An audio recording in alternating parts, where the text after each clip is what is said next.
Salut à tous et bienvenue dans un nouveau tuto JavaScript. Dans cette vidéo, nous allons essayer de faire l'algorithme Binary Agents de chez FreeCodeCamp. L'idée de cet algorithme, ça va être simplement de retourner une phrase traduite en anglais à partir de cette chaîne de caractères qui est composée de valeurs binaires.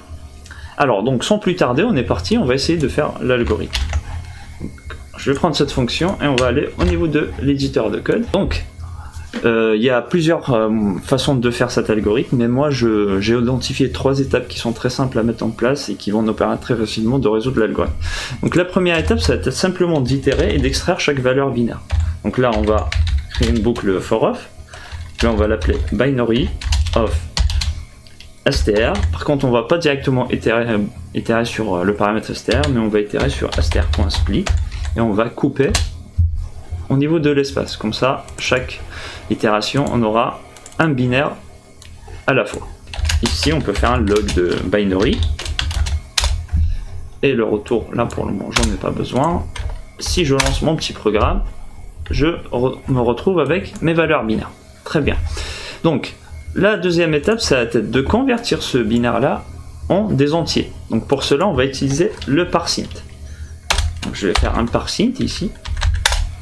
Et je vais lui passer mon binaire. Et je lui dis que la valeur, donc la base de mon binaire, c'est simplement la base 2. Comme vous le savez, le binaire c'est 0 et 1. Donc c'est une base 2. Donc maintenant, si on refait un log, donc on se retrouve avec des valeurs qui sont des entiers. Non, vu que le JavaScript encode les caractères avec la table Unicode, donc on peut utiliser ces entiers-là et simplement les convertir en des caractères compréhensibles. Donc pour cela, comment faire? Troisième et dernière étape, on met un petit coup de string, on va accéder à la méthode FromCharCode qui prend un entier et qui va le transformer en un caractère en se basant sur la table Unicode, et hop, donc, à chaque itération on a un caractère qui apparaît. Dernière étape, c'est simplement de coller ça, mais ça c'est très facile.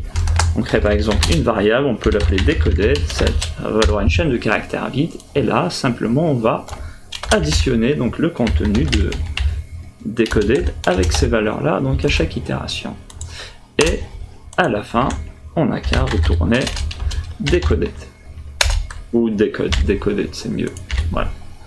Et donc là je vais prendre l'appel à la fonction et je vais le passer au niveau du log, comme ça je pourrai afficher la valeur de retour. Et alors donc ici ouais, il y a une petite erreur, voilà. Si on relance, voilà, donc on a notre phrase qui s'affiche et normalement ça devrait fonctionner.